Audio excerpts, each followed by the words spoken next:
The Gill Arms GPR 9mm. This is a beta test with the metal frame. Got full mag plus one to start things off. Very interesting magazines, as you saw in the tabletop review. 17 plus one. It's quite a bit. We're using the Winchester 115 grain active duty to snub those around, and we have an ABC zone target out there at about 20 yards, so I have something to aim at. Let's see how this little guy does.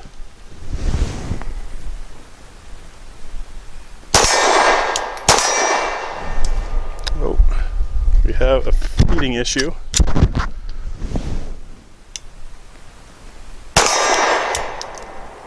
Major flinch. That time did not feed at all. Ah, I see what's happened. So, and this is part of the joy of beta. The magazine release has a very light spring on it. That's something that we've talked with the CEO about, and no shielding around it. And it's kind of easy to bump. And all you got to do is tap it. And what happened there is while I was shooting, Mr. Guns and Gear ambi mag release style, I bumped the mag release and it caused the magazine to fall just out of seat enough to not feed the next round. So with that noted, I'm going to do my best to keep my thumbs fully clear of that, and we'll continue.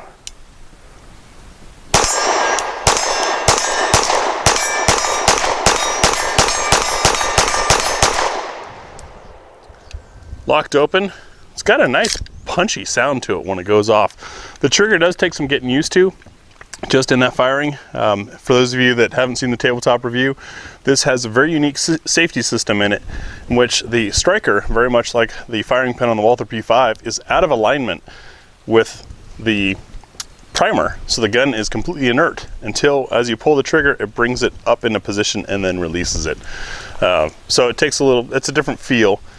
Just takes getting used to. But the gun ran. Let's see what it'll eat.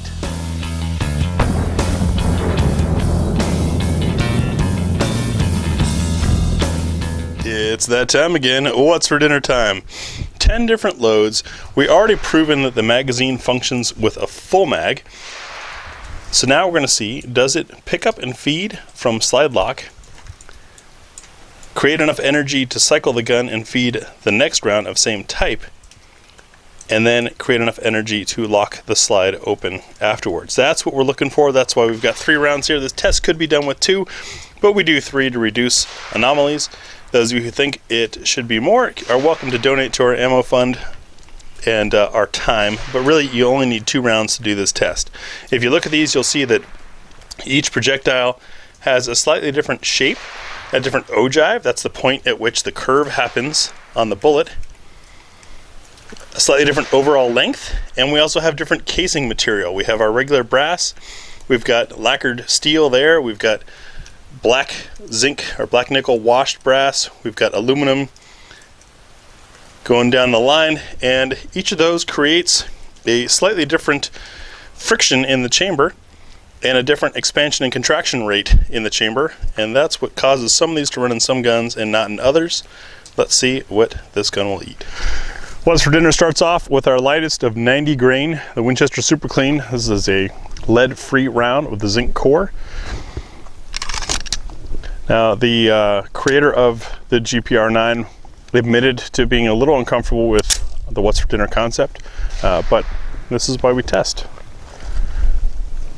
Target number 1.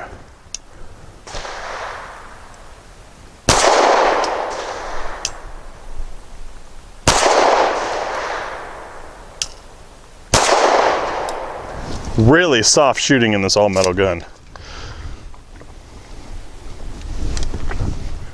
Now at 100 grain, we've got the heavy duty from Heavy Shot. This is loaded right here in Oregon. Frangible load. That sure fed nice. Target number 2.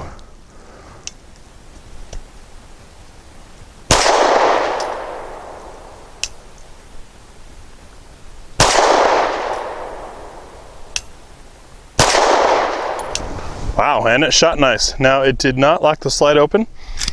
I don't think my hand was in the way there. Next up, the Mini Hungry Puppies from Norma. MHP, monolithic hollow point, 108 grain. Interesting hollow point, and also a black nickel plated brass case. Target number 3.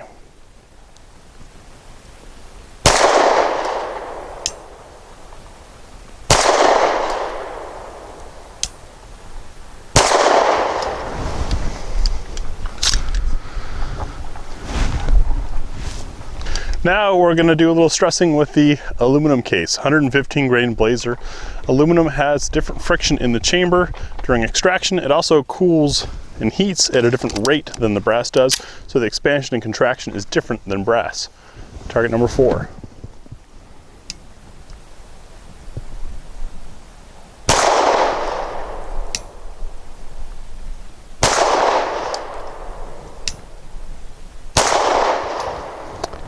I mashed that third one, makes me a little upset. Slide did not lock back. Nope, I thought it might have been the magazine, it was not. Just that load's a little soft. This does have a rather heavy recoil spring in it.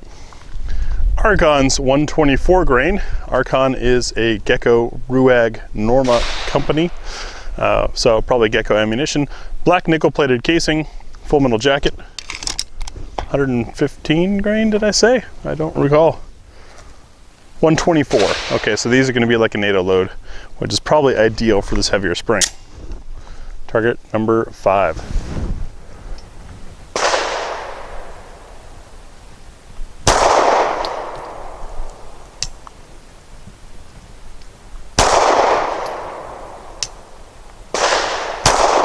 That's a pretty good shooting, babe. I gotta say, these sights are dead on. The first shot of each of those ammo types went center bullseye each time. The rest of them was me throwing it off, but this is exact. No pressure, Tia. A little step back in grain weight are the MagTech 115 grain.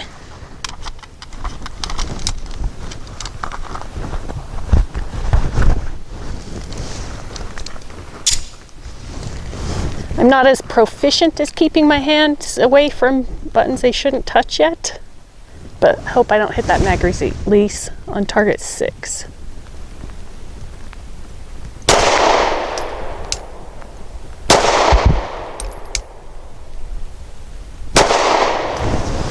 Sometimes a little pressure is all you need.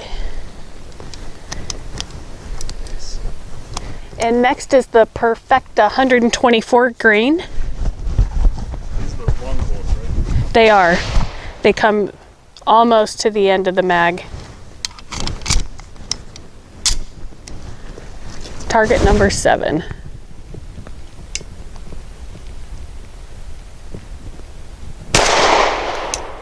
I think I threw that one. These are really snappy, and I did not get a great ejection.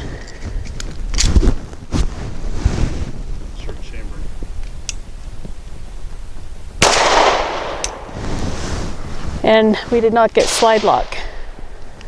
So that tells us that that load is either too soft for this gun or could be soft shooting. So with that Perfecta, to see if it was loose shooting grip or the ammunition, this is part of why we keep 2 shooters on hand. I'm going to run 3 rounds through it, not at the paper, just to see if the gun will cycle.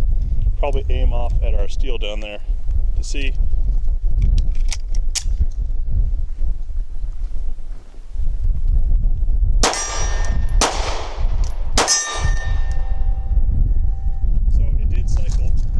However, the slide didn't lock back. In fact, it's not locking back on this particular magazine all the time unless there's pressure up. This is beta testing, folks. Next is Hornady Steel Match lacquered steel case in 125 grain for target number 8.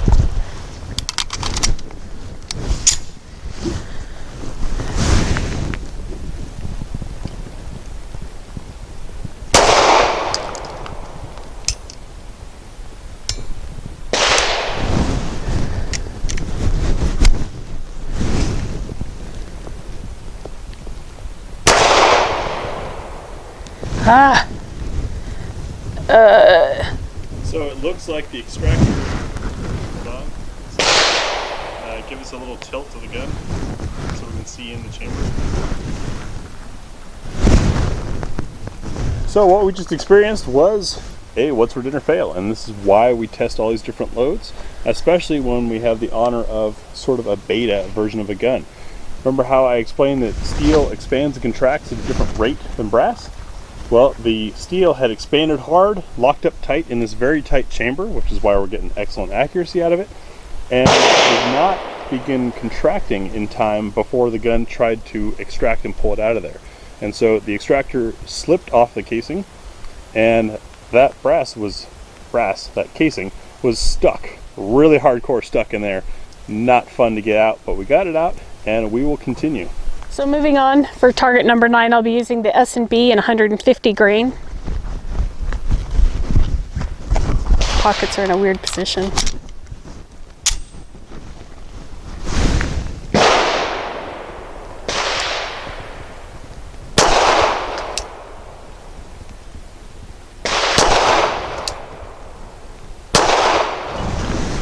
Those aren't bad.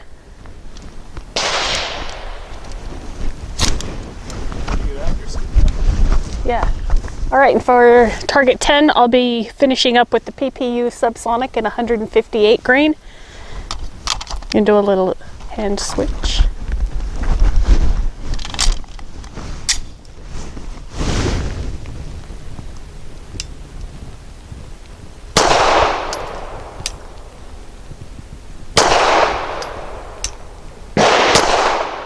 Damn, I threw the last one. I was going to say, thank you much.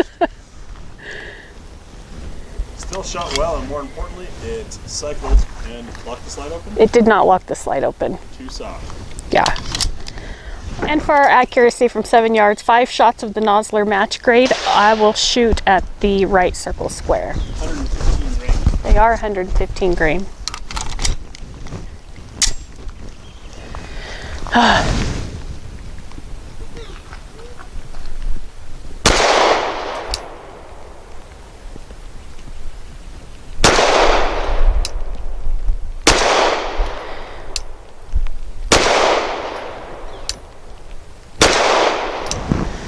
Those are a bit snappier than those other ones that we finished up with. Also using Nosler match 115 grain for my 5 shots from 7 yards. Ish.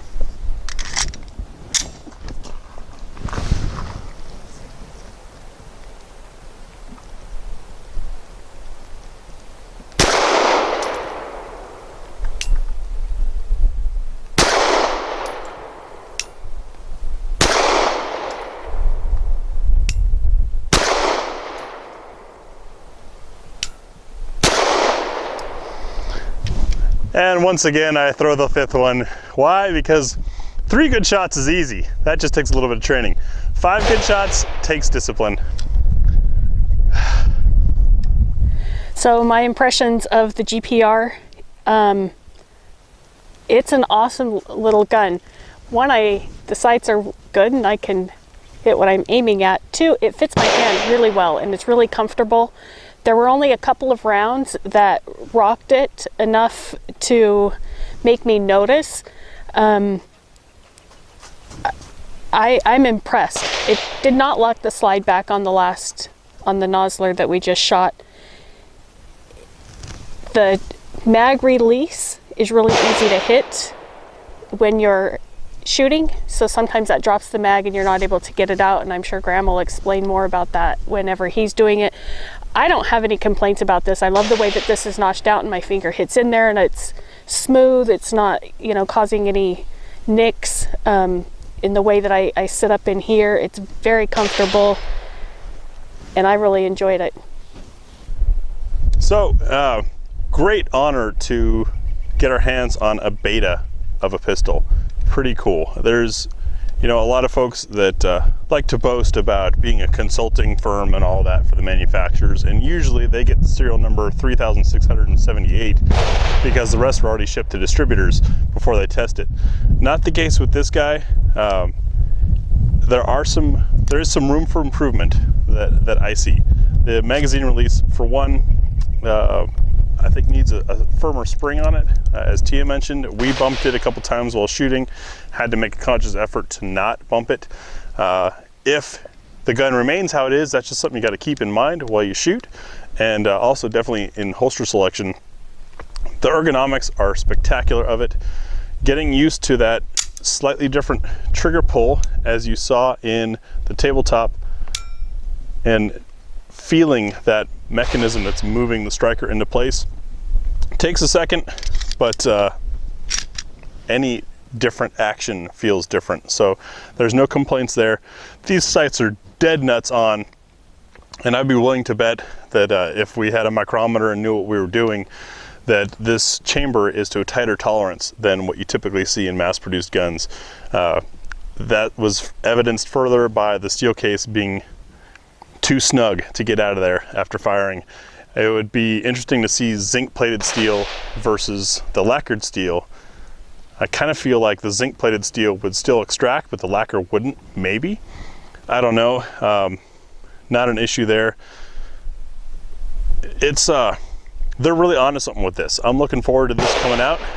My understanding as to why this is a metal frame and the main production will be polymer is because it's a lot easier to change a CNC file and crank out some changes than it is to pay $100K and wait months for a new mold to be made for your polymer just to see if the polymer idea works. So in experimental mode, it definitely makes sense. I like the feel of an all metal gun. Yeah, it makes it heavy, but this is also a 17 rounder, kind of a duty sized gun. So I don't mind the little bit of extra weight. Of course, that being said, I work at a desk. So when I carry a duty sized gun, that extra weight, it pushes on my chair maybe, and I wear a good belt. So it doesn't bother me at all to have a heavier gun for my usual carry. Gill Arms is really onto something with this. We've got an innovative, incredibly safe striker fired system in here. And maybe it's because it's kind of a boutique gun at this point, but accuracy that you certainly don't see in your 1,000 guns a minute mass produced line. I'm looking forward to see what else they come up with and how this turns out down the line.